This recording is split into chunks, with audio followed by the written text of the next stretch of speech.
Wow, we are. Woo. All right, let's begin with a little dance. Yes, we're here again. Welcome. My name is John Paul. little bite, I taste your sexy apple. My name is John Paul, and let me do this again. My name is John Paul from WPCover.com, and welcome to my weekly show. So, usually we meet on Wednesdays, but this weekend we're meeting now on a Saturday night. So, I may or may not be going out to a bar afterwards. But right now I'm here with you and I'm very excited. And I want to talk to you today about a very important topic, right? So, as you are aware, I'm a web developer, programmer. Right now, I focus on WooCommerce, and I'm creating content. And as I'm doing this content, I'm doing it perhaps for different reasons from what most developers would do, or most people for that matter, because I actually do have an entertainment background. I just never put enough energy to be in front of the camera. I've always sort of, or mostly worked behind the scenes when it comes to filming and things like that. So this is my way of, sort of getting back into to the flow of things. But I also do it as a developer. And what I've realized whilst I'm learning and I'm figuring all these things out, that maybe if you are serious about your career as a developer, if you're serious about your career as a developer, creating content for social media might be your very next most important step you will take. Now, before you jump at me and bite me, let me explain. So, creating content doesn't necessarily mean, that you have to start dancing silly dances and do TikTok videos and do crazy stuff. Except, of course, if that's what your personality is. What it essentially means is you create or you share with people information about who you are and what you do and the things that interest you, right? And hopefully you have something in common with your audience and you share that together. So essentially, you're also sharing your knowledge and your insights and your worldview. Why is this important? Whew, we live in a world where a lot of things are not fair. It's not fair that people are getting laid off. Tens of thousands of developers get laid off every week. And a lot of developers who have put in a lot of work and have years of experience struggle to find a job. And it's very stressful, especially if you have a family, and you can't provide and you're relying on somebody else, or maybe you're going through a separation, a divorce, as we spoke in the other session or other show, you may not even be able to see your kids, and then you are struggling to find a job as a developer. And now you have this crazy man, John Paul, telling you to create content on top of that, right? But it's not fair. It's not fair. And the reality is that most jobs,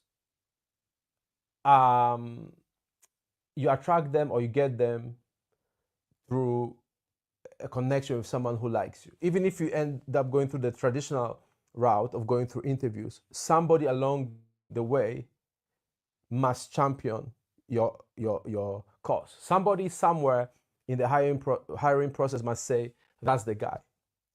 Now, people may think, oh, the best candidate always wins. That's not true. That's not real. Because even in the interview process, you are not the only candidate, right? And human beings, we choose often the people we like, the people we have a preference for. So somewhere along the way, somebody's gonna say, that's the guy, that's the person. And you'll be chosen if that person persuades whoever is in charge that you should be hired, or if the person who interviewed you is the owner of the company, or the main director, whatever. If they decide, it's still because they personally preferred you to most other people. Of course, there are exceptions, and we are going to talk about that today. And but this is what happens most of the time. In fact, let's go straight into the exception. So the exception is if you are the only person who can do a specific job within the budget that the company has. So they may be looking for people, but it may be very rare to get people to have the skill. Like one of the reasons why I chose to work with WordPress and WooCommerce is that I realized that a lot of developers or people who call themselves developers actually don't have a programming background.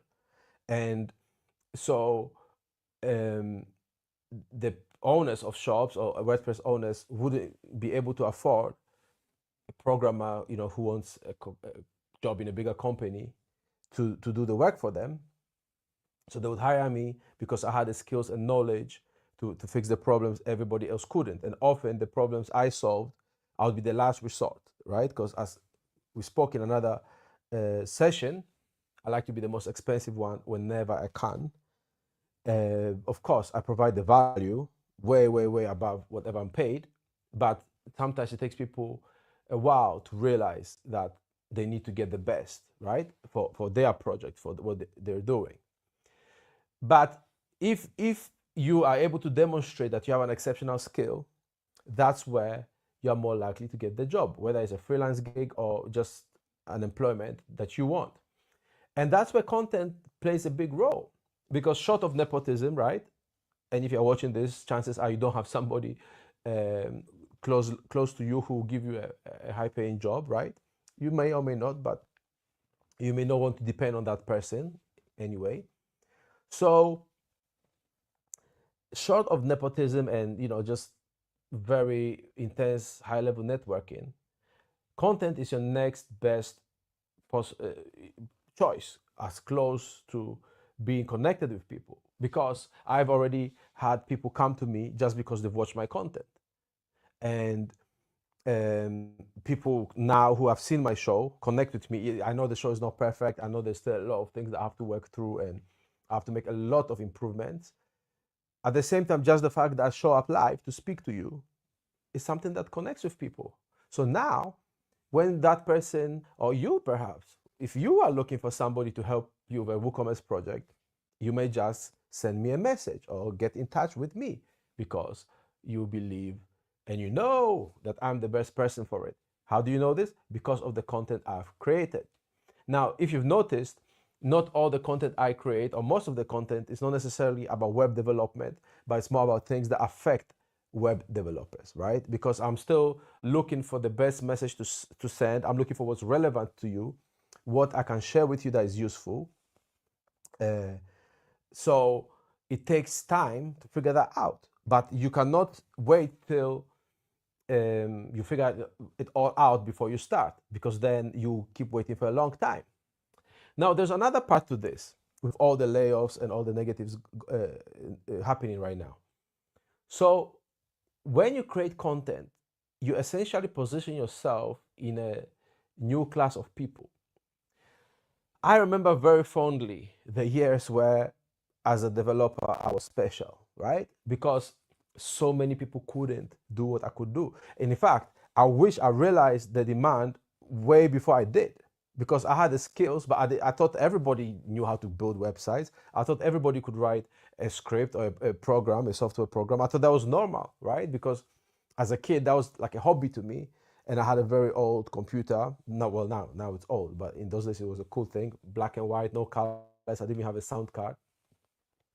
And I thought that was the coolest thing ever, to be able to type something and then something happens on the screen or something happens in your program. So I thought, that's nothing. Nobody cares about that. I'm telling you, I really wish. I think the only thing I wish more than that perhaps is that I didn't get rid of my Bitcoin. Yeah, that would be the other thing. But frankly, I wish I understood the value of programming and coding way back before it became ubiquitous, before everybody sort of jumped on it, right? So that time is gone. Even 10 years ago, your skill was more valued or more valuable to the general public, to the general marketplace than it is now. your skill as a programmer is not valuable anymore, really. Nobody really cares about it. Nobody cares about the fact that you can code, because everybody and their grandma codes now, and people think ChatGPT can code for them, right? You have these vibe coders and such. So your next best thing is to be one of the few who take advantage of being recognized. That's all there is to it. It's not fair. It's not always pleasant, right? Nobody wants to always sit in front of a camera. Like now, I would rather be drinking some beers. In fact, I'm trying to cut down on my drinking, so this is helping me. But I could be doing something else right now.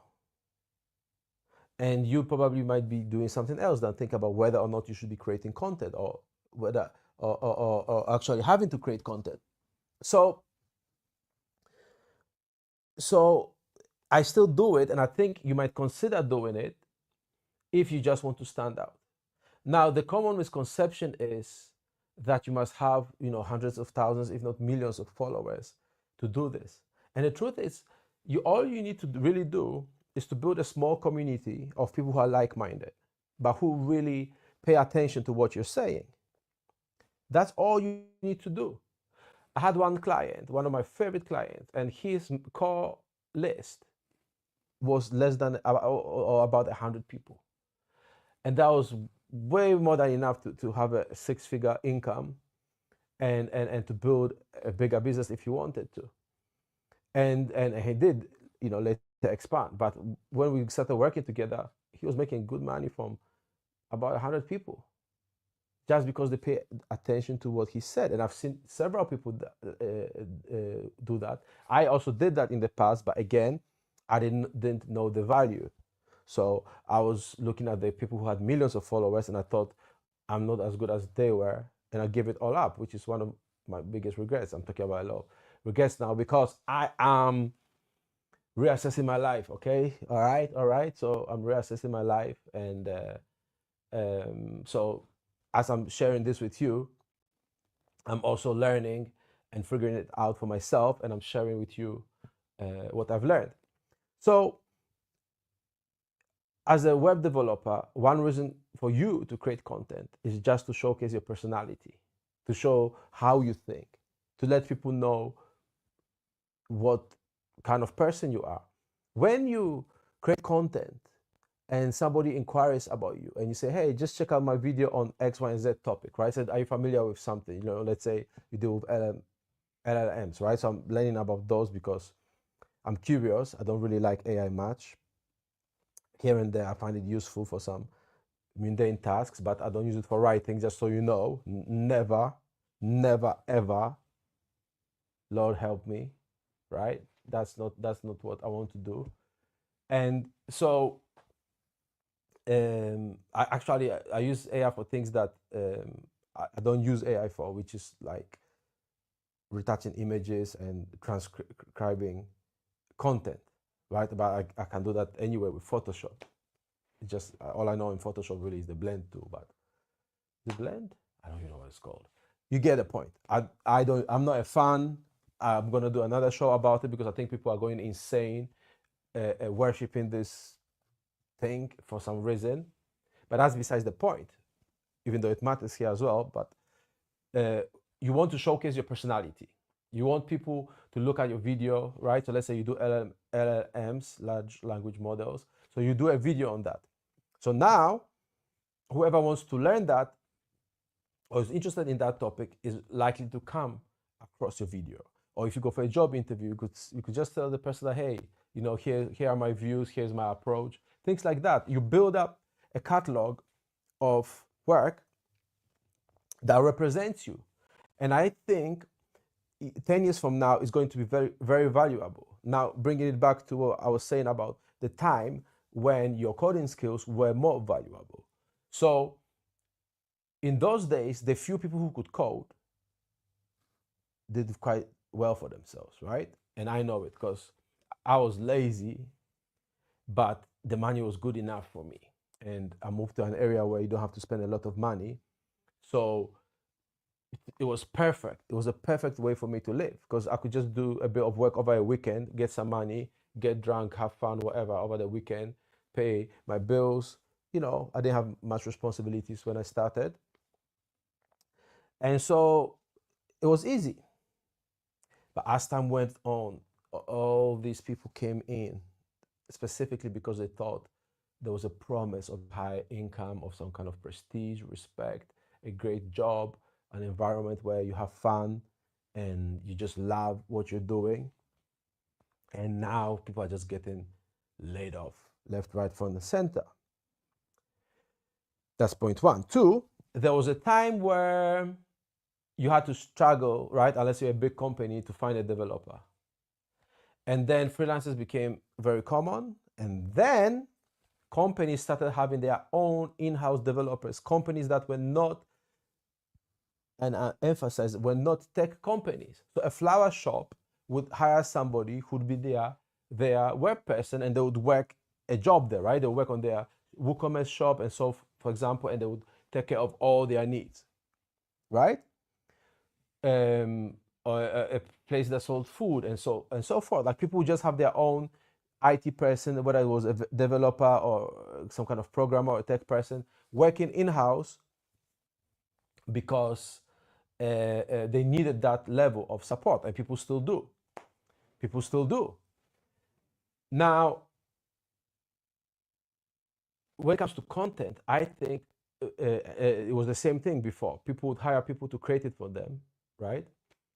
But now people have in-house content creators.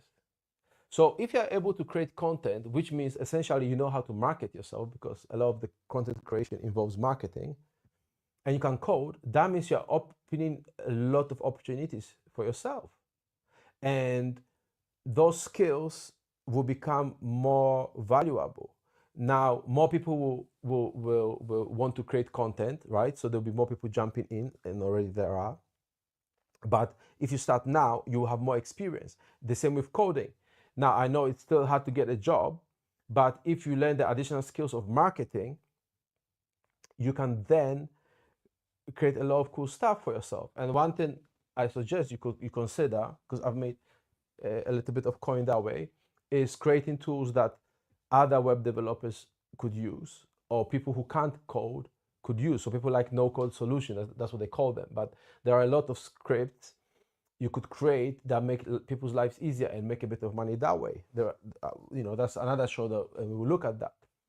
And then another thing is, when you create content in the time of AI, right, where a lot of things are just written by bots, machines, by LLMs, when you are a person that just opens up and shares who they are, with the public, with your potential employers, with your fan base, with your customers, with your fellow developers, you then get a chance to show that you're different from the AI, right? That you're an actual person. I think people will crave and do crave the human connection.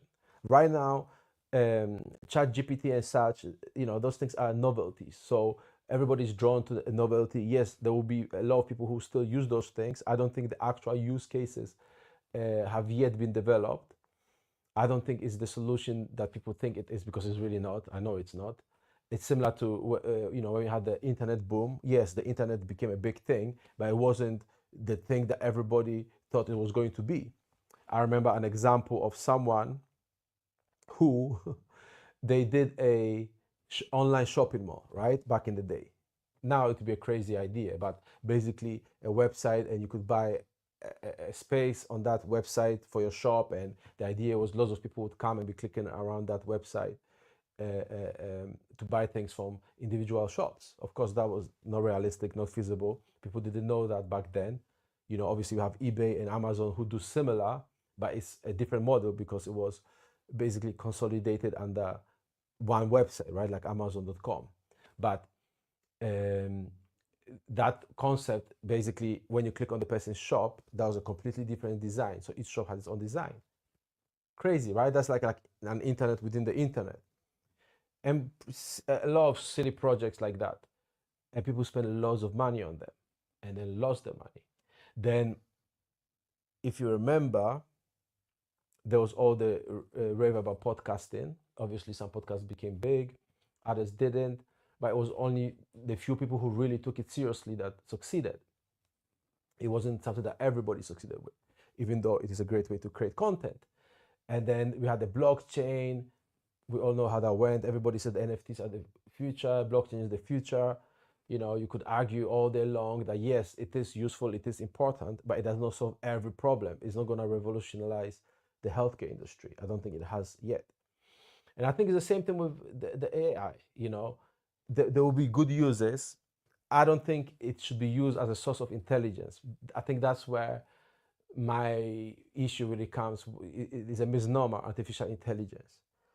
If you needed to recognize certain patterns, is great for that. It's a brilliant idea to create code that can deeply analyze content, or images, videos, and so forth, and find patterns. That's brilliant. But it is not going to think for you as people expect it to. So whilst everybody's shifting to that, if you develop the skill of creating content naturally, you will have an advantage. Now, people say they use AI for brainstorming and things like that. I personally don't agree with that approach, because I think the point of brainstorming is not just the ideas that come up as the end result, but the process of thinking through the ideas makes you a deeper thinker, gives you more insight into what you're doing, and just makes you better at communicating. So I don't believe in that. So if you are going to use it to create content, that could be good. I think for most people in the long term, it's going to be a disadvantage. So the question then becomes, when should you not be creating content? Look, if you are honest with yourself and you know this is not for you, and when I say content, I don't just mean being in front of a camera. It could be a podcast, an audio podcast, or it could be videos where your face doesn't show, or it could be just be written content. But if you really know you are not that person, then just don't bother with it, right? Because it's not an easy journey. I'm just starting out. And I will state on record, as of today, I have 4 YouTube subscribers on this channel, right? Maybe I shouldn't have said it, but I have. I have other channels with some more, but this is my main project right now. But I don't have like any huge channel. So I'm saying this now because when I get to a bigger level, I just want this video to be there as a record. A fun way to reminisce when I was just here with you, and we got started. But if you don't think this is for you, where you can do a live webinar or live show where nobody is showing up, then you should not do it. Then this is not for you. I, for one, hopefully at some point will be able to do 2 or 3 lives a week, maybe even one every day, or we'll see. But I do want to do this, and I'm sharing this with you because I think you might just benefit from doing this. And even if nobody else watches, the very least you do for yourself is you express your message to the world. You just express who you are, and it clarifies your thoughts, and you become that much more effective. So I think you probably have something exceptional about you that you could share with people, and that you should share with people. And I think we live in an age and time where the opportunity to share with the world is big. There are more people coming online every day. When I say people coming online, people who didn't have a habit of going online, loads more are coming in. People are looking for content specific to their needs. So there's going to be a lot more opportunities. And most importantly, you have to find a way to provide for your family. So you want something that allows you to do it, and without having the resources that may not be available to you. And this is a big resource. And another important thing is, this is a big equalizer. Now, of course, if you It's good to have more money, to have more equipment, more money for advertising, promotion, graphics, and staff members, and so forth. But essentially, there is no cheat code. There isn't one.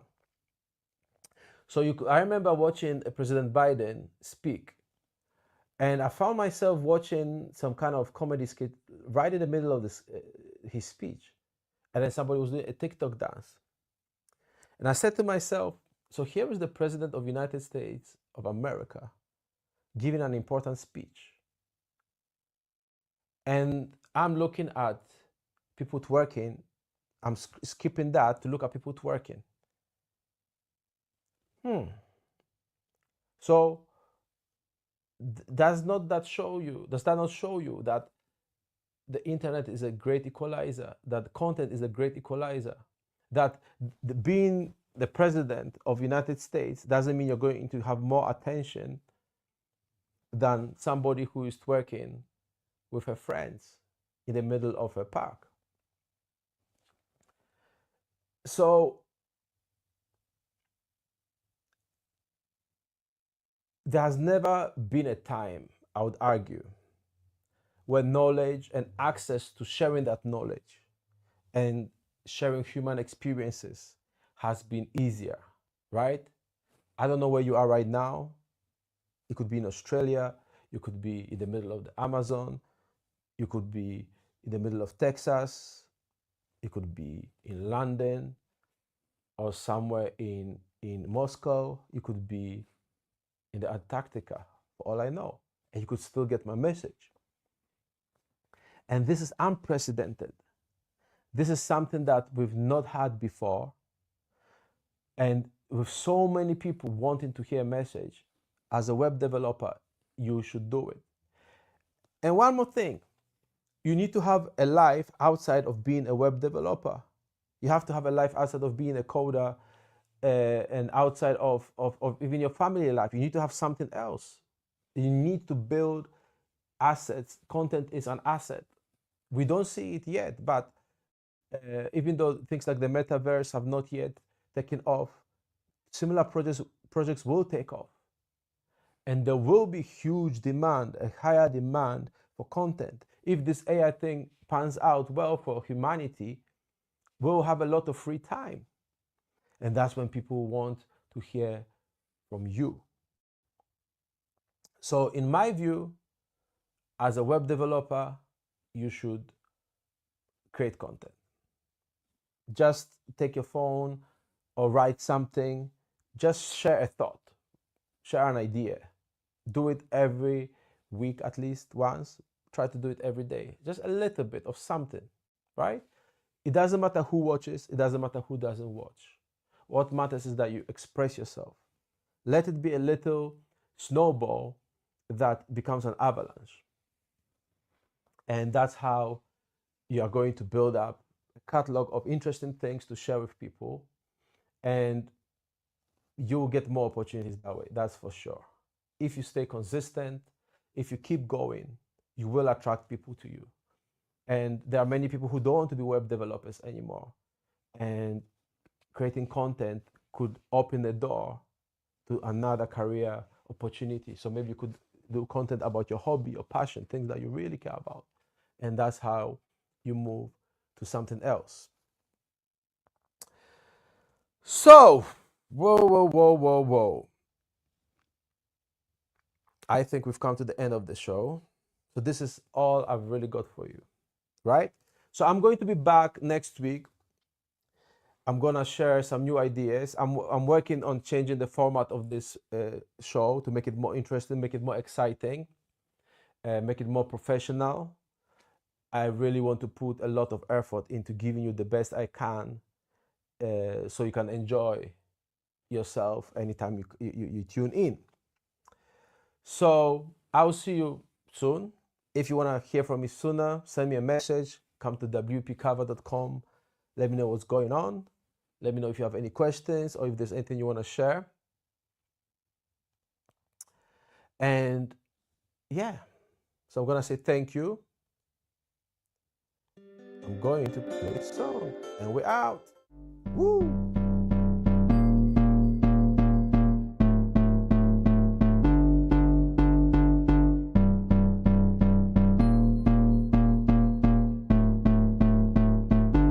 a little